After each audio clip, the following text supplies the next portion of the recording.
Deus se esqueceu de mim. Deus se esqueceu de mim. Parábola dos trabalhadores da vinha. Mateus capítulo 20, versículo de 1 a 16. Constantemente, nós nos deparamos com situações em que nos sentimos injustiçados. O mundo é desigual, a vida nem sempre é justa, as pessoas menos ainda, e nós mesmos cometemos faltas com aqueles que nos cercam. Muitas vezes não nos conformamos, sofremos, sentimos-nos frustrados, acumulamos sentimentos por não alcançarmos aquilo que nos julgamos merecedores. Quando isso ocorre, o que deve nos impulsionar é estar em Deus e saber que a verdadeira justiça vem dele, porque se baseia no amor incondicional e na disposição de salvar a todos. É por meio de uma parábola que Jesus exemplifica essa justiça, a qual nem sempre compreendemos. Ele diz a seus discípulos: porque o reino dos céus é semelhante a um pai de família que saiu de manhã cedo para contratar trabalhadores para a sua vinha. Depois de combinar com os trabalhadores 1 denário por dia, mandou-os para a vinha. Tornando a sair pela hora terceira, viu outros que estavam na praça, desocupados, e disse-lhes: ide também vós para a vinha, e eu vos darei o que for justo. Eles foram. Tornando a sair pela hora sexta e pela hora nona, fez a mesma coisa. Saindo pela hora 10ª, encontrou outros que lá estavam e disse-lhes: por que ficaram o dia inteiro desocupados? Responderam: porque ninguém nos contratou. Disse-lhes: ide também vós para a vinha. Chegada a tarde, disse ao dono da vinha, ao seu administrador: chama os trabalhadores e paga-lhes o salário, começando pelos últimos até os primeiros. Vindo os da hora 10ª, receberam 1 denário cada um. E vindo os primeiros, pensaram que receberiam mais, mas estes receberam também 1 denário cada um. Ao receber, murmuravam contra o pai de família, dizendo: estes últimos fizeram 1 hora só, e tu os igualastes a nós, que suportamos o peso do dia e o calor do sol. Ele então disse a um deles: amigo, não foi injusto contigo? Não combinastes 1 denário? Toma o que é teu e vai. Eu quero dar a este último o mesmo que a ti. Não tenho direito de fazer o que eu quero com o que é meu? Ou o teu olho é mau porque eu sou bom? Assim, os últimos serão os primeiros, e os primeiros serão os últimos. Muito ilustrativa essa parábola. Pode ser interpretada de 4 formas diferentes. Do modo de vista do conflito entre Jesus e os líderes religiosos da sua época, quanto ao aspecto socioeconômico, do prisma das relações existentes em uma comunidade cristã e, finalmente, sob a perspectiva da relação de Deus com a humanidade, caracterizada pela gratuidade derivada de sua bondade generosa e cheia de amor. Ao relatá-la, Jesus, ele quer mostrar que Deus trabalha sempre. Ele não mede esforços, não mede jamais esforços. Tampouco ele se cansa de sair para nos encontrar, seja qual for a fase da nossa vida. O texto narra a existência de pessoas sentadas, pessoas desocupadas por falta de trabalho, por falta de patrão. Isso nos mostra que a responsabilidade maior pela aparente falta de comprometimento com o plantio é de quem poderia, mas não foi atrás delas para lhes dar uma oportunidade. Antigamente, nas áreas rurais, existia um caminhão cujo proprietário era chamado de Gato, que bem cedo, logo ao amanhecer, levava os trabalhadores, conhecidos como boias frias, até as lavouras. As pessoas, trabalhadores, conhecidos, dispostas, ficavam à beira da estrada esperando pelo transporte. Ao final do dia, recebia a diária. Hoje o caminhão foi substituído pelo ônibus, mas a relação de trabalho permanece a mesma, sem vínculo empregatício, acertando-se apenas o valor da diária. Quem perde a condução em um determinado dia fica sem receber. Jesus estava ciente dessa situação. Ele deixou claro que Deus não age assim. Na parábola, ele é representado por um pai de família que passou as primeiras horas da manhã e convidou os que estavam na praça para trabalhar em sua vinha, comprometendo-se a pagar uma moeda de prata. Porém, Deus não ficou só nisso, não. Ele fez mais. Passou em outros horários e sempre com a mesma disposição. Ele procurou trabalhadores até o pôr do sol. Ele insistiu ao perguntar: por que estáis aí o dia inteirinho desocupados? A resposta, por sua vez, foi muito interessante. Ninguém veio atrás de nós, ou seja, ninguém havia se disposto a contratá-los. E o Senhor, como quem afirma: eu quero vocês, amados, eu quero vocês. Convidou-os também para trabalhar na vinha. Deus fez a sua parte. Deus contratou todos aqueles que estavam dispostos a trabalhar, ainda que não tivessem sido convidados. Na verdade, existe um tipo de seleção natural aqui no mundo do trabalho, que faz com que o encarregado tenda a escolher os trabalhadores visivelmente mais preparados. No caso em questão, os mais fortes, os mais conhecedores das técnicas de cultivo, pois os ganhos estão em primeiro lugar e, a princípio, estes seriam os que produziriam mais, gerariam maiores lucros. Por isso, não os primeiros a serem escolhidos, enquanto os demais são recusados, enquanto os demais nem sequer são avaliados. Mas, na história narrada hoje por Jesus, provavelmente, os trabalhadores desocupados eram os mais debilitados. São aqueles que pouco conheciam sobre o assunto. Com perdão da expressão, eles representam o resto, aquilo que ninguém queria.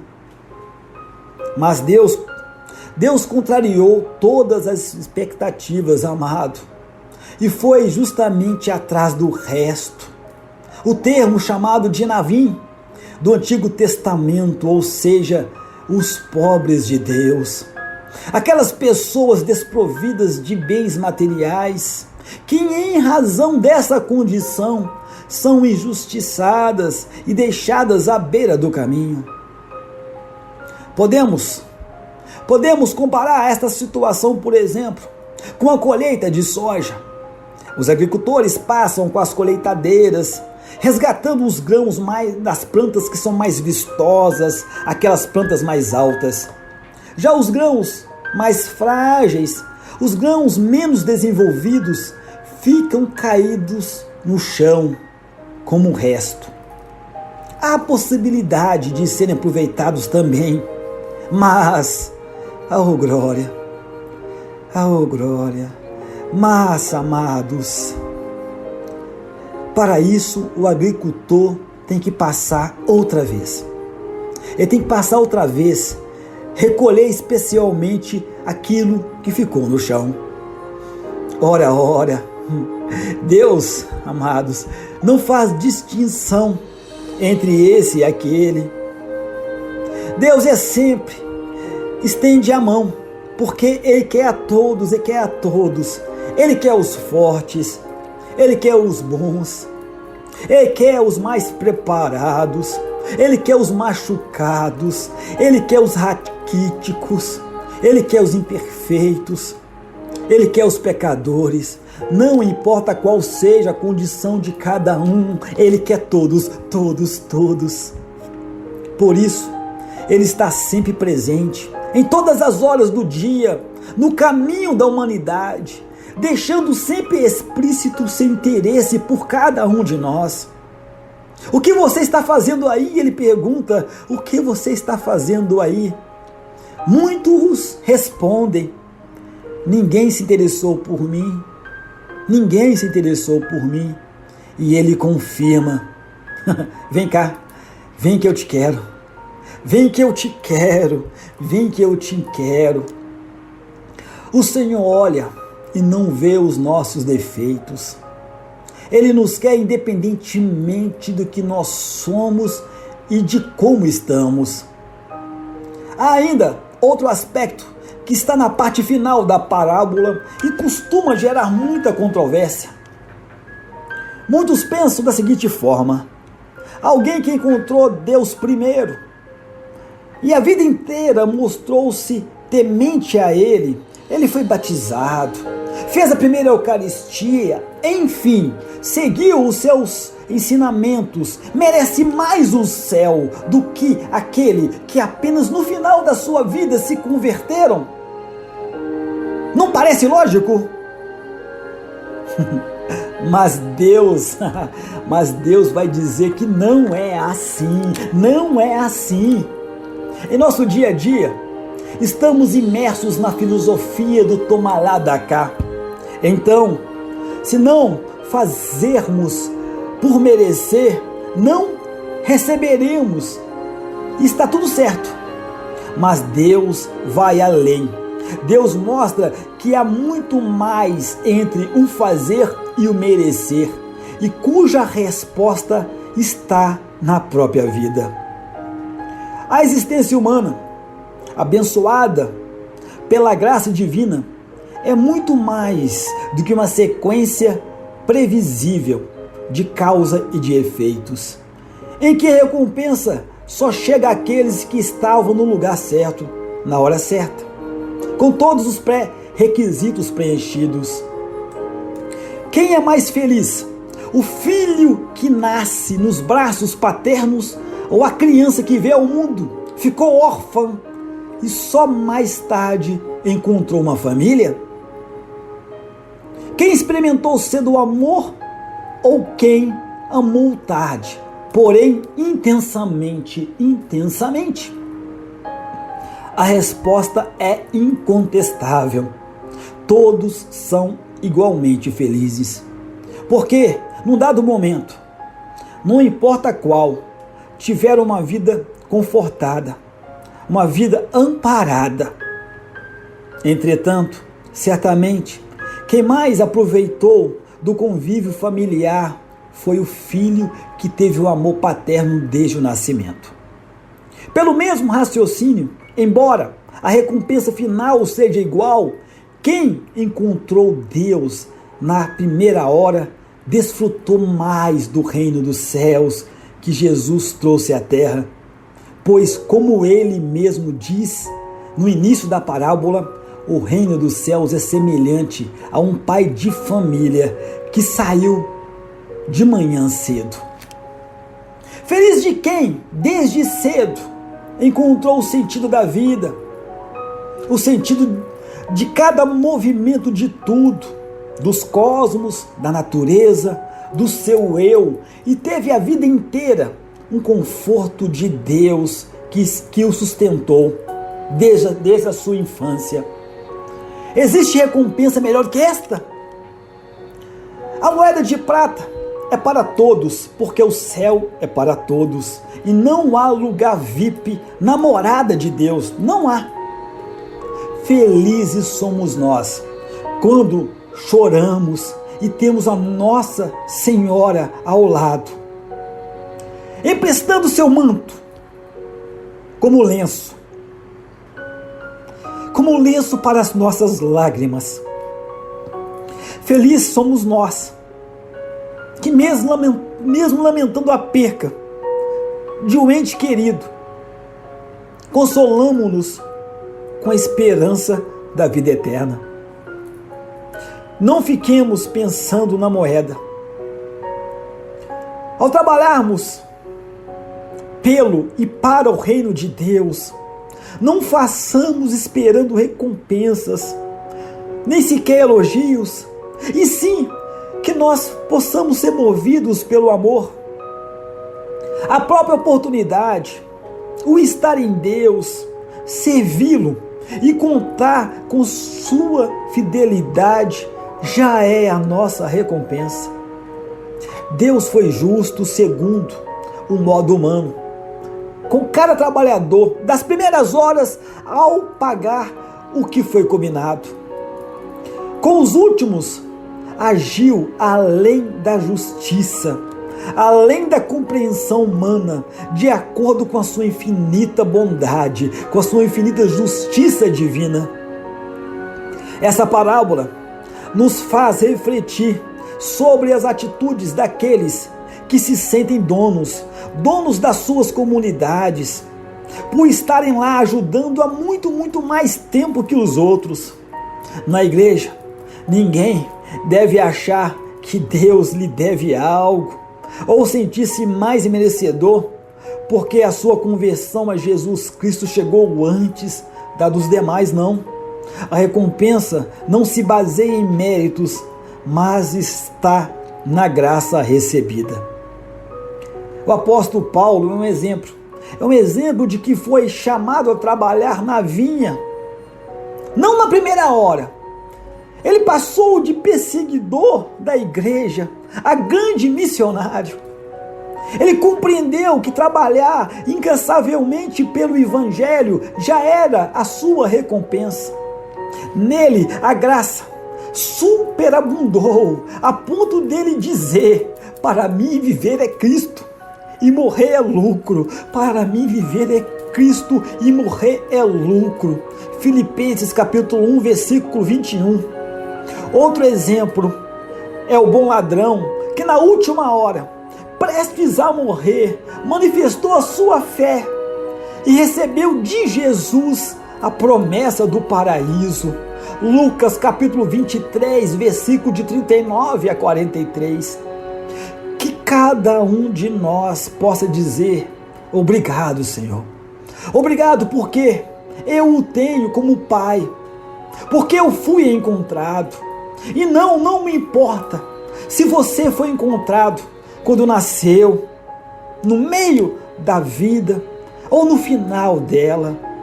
O Senhor continua passando por nós e convidando: ide também vós para a minha vinha, ide também vós para a minha vinha.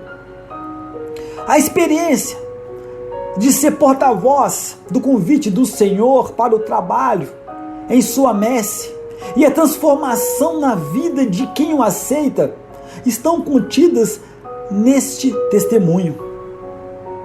É com muita alegria que eu escrevo para contar as maravilhas de Deus em nossa vida e também a importância da evangelização. Minha irmã comentou comigo que estava desanimada em meio a problemas de desemprego, a enfermidades. Não perdi tempo e recomendei acompanhar sempre as pregações, acompanhar os grupos de orações, a frequentar exatamente a igreja, a entender que todos nós já tínhamos passado pelo sacramento do batismo e participar, amados, participar de tudo, da Eucaristia.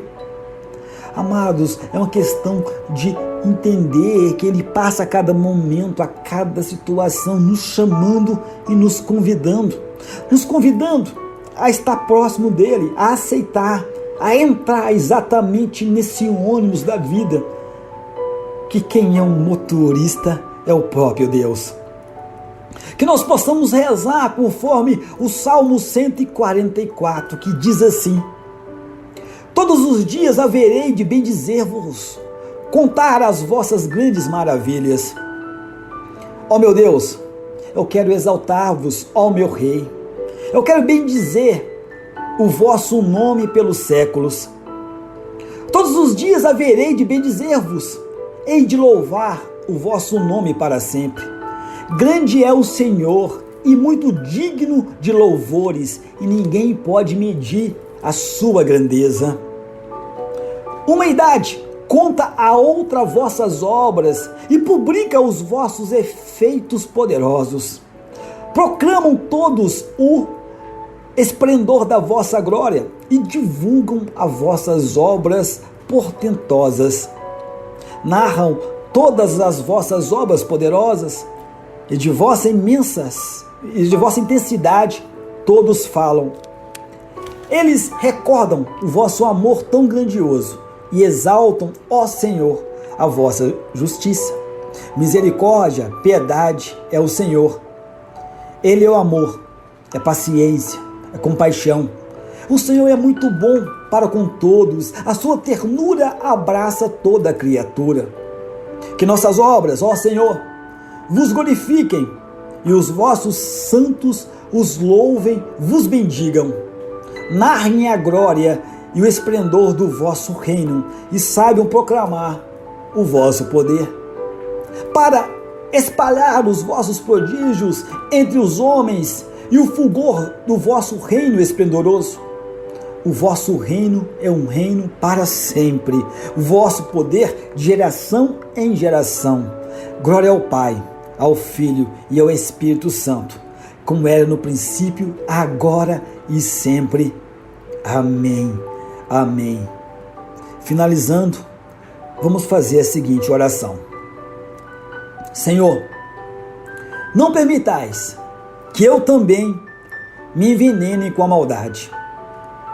Não permitais, Senhor, que eu me deixe levar por valores que o mundo valoriza e contradizem os teus ensinamentos.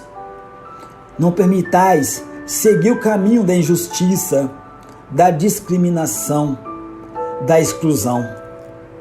Não permitais que eu julgue que algo é propriedade minha, mas que eu narre a todos as tuas obras.